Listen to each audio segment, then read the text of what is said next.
আসসালামু আলাইকুম রহমতুল্লাহি ওবরকাতু। আজকে সিভিল ইঞ্জিনিয়ারিং ম্যাটেরিয়ালস পরীক্ষা অনুষ্ঠিত হয়ে গেছে। এটা 2023 সালের পরীক্ষা। আজকে 11 তারিখ ছিল, 11 তারিখ 5 মাস 2024। এখনকার পরীক্ষার কোশ্চেনগুলো সাধারণত ইংলিশ টাইপের হওয়ার চেষ্টা করতেছে। আমি দেখতেছি, আমি বিগত সালগুলোতে থেকে দেখতেছি যে প্রশ্নগুলো ইংলিশ টাইপের মতো হয়ে যাচ্ছে। এখানে দেওয়া আছে সিবনং। সিবনং মানে চালনী নাম্বার, রিটেন্ট মানে হচ্ছে অবশেষ। এখানে কোয়ান্টিটি অফ রিটেন দেওয়া ছিল, মানে অবশেষ। এই ধাপটা চালনী নাম্বার, চালনী ন বাংলা লিখলেও হবে, সমস্যা নাই। আর রিটেন মানে হচ্ছে অবশেষ, অবশ্যই গ্রামে থাকবেন। আর পার্সেন্টেজ অফ অবশেষ মানে শতকরা অবশেষ, শতকরা অবশেষ। আর কিউমুলেটিভ রিটেন এটা হচ্ছে পুঞ্জীভূত অবশেষ,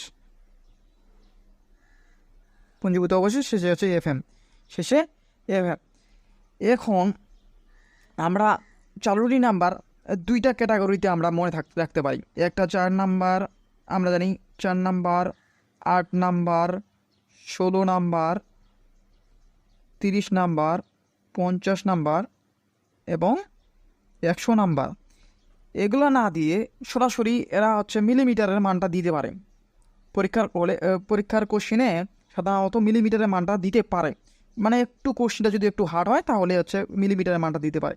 আর প্রথম সেমিস্টারে ওটাই ছাত্রছাত্রীরা, মানে এগুলো দেখে আমরা করে গেছি চালনী নাম্বার দিয়ে, কিন্তু আসছে মিলিমিটার দিয়ে। ঘাবড়ানোর কোনো বিষয় না। 4.75 মিলিমিটার, মানে এই 4 নাম্বার চালনীটাকে 4.75 মিলিমিটার আমরা ধরে নিতে পারি। 8 নাম্বার চালনীকে 2.36 মিলিমিটার, 16 নাম্বার চালনী 1.18 মিলিমিটার এবং 30 নাম্বার চালনীটাকে আমরা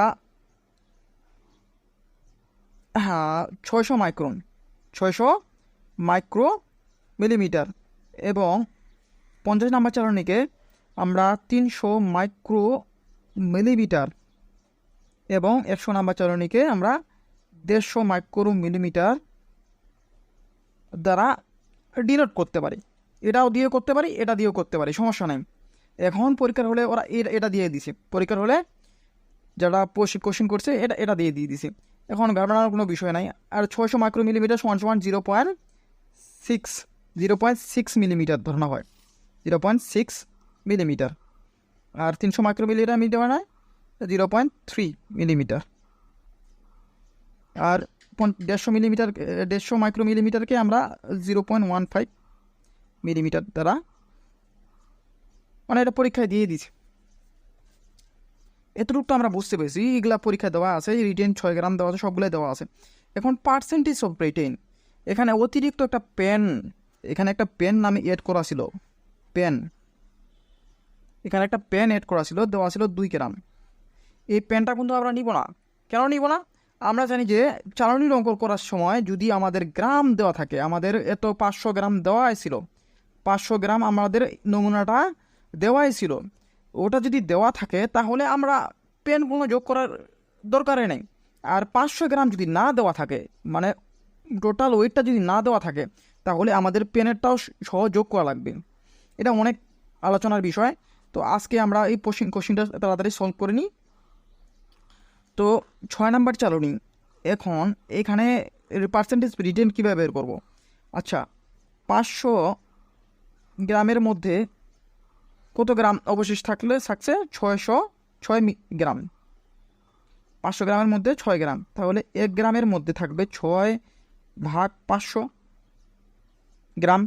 আর তাহলে আমরা পার্সেন্টেজ যেহেতু বলছে পার্সেন্টেজ, তাহলে আমরা 100 দ্বারা গুণ করে দিব। তো 106 গুণন 100-র মধ্যে কত থাকে? 500 করে নিব। আমরা প্রত্যেকটা অঙ্ক এখানে করে নিব, এভাবে করে নিব।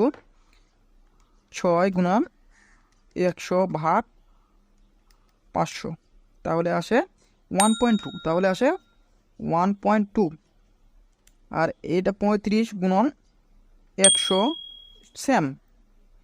সেমভাবে আমরা করতে পারবেন। 507 থাকবে এটা, এটা হচ্ছে 123 গুণন 100/500।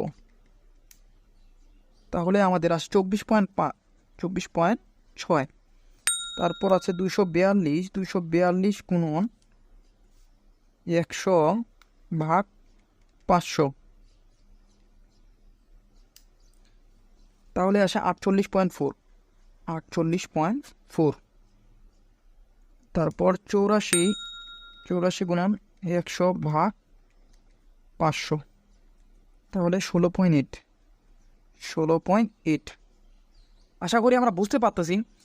এই সেম আমরা এখানে যেটা থাকবে আমরা মনে ধরলাম আর গুণন 100 এটা সব সাথে থাকবে, আর গুণন টোটাল ওয়েট, টোটাল ওয়েট। এই সূত্রটা আমরা মেনে চলতে পারি। বলতে এই সামনে যেটা থাকবে এটা 6 থাকলে 6 গুণন 100, টোটাল ওয়েট কত ছিল 500 গ্রাম, 500 গ্রাম দ্বারা ভাগ করে দিব। 35 গুণন 100 বা টোটাল ওয়েট কত 500, এভাবে করলে হয়ে যাবে। 4 গুণন 100/500, তাহলে আসে 0.8। আর পেন তো আমাদের কোনো কাজে লাগবে না, পেনটা আমাদের কোনো কাজে লাগবে না, পেন আমাদের দরকার তো নাই। ওটা তো আমাদের সাবজেক্টের বাইরে। যখনই এই অবশেষ দেওয়া থাকবে আর পরিমাণটা দেওয়া থাকবে, তো আমাদের পেনের কোনো কাজ নাই। আমাদের স্ট্যান্ডার্ড চালনী 6টা আছে, স্ট্যান্ডার্ড চালনী 6টা আছে, 4, 8, 16, 30, 50, 100 অথবা 4.75, 2.36, 1.18, 600 মাইক্রোমিলিমিটার, 300 মাইক্রোমিলিমিটার অথবা 100 মাইক্রোমিটার। এই 6টা চালনী আমরা বসাই দিব বাস। এখন কিউমুলেটিভ রিটেন, আচ্ছা 1.2, এখানে তো 1.2।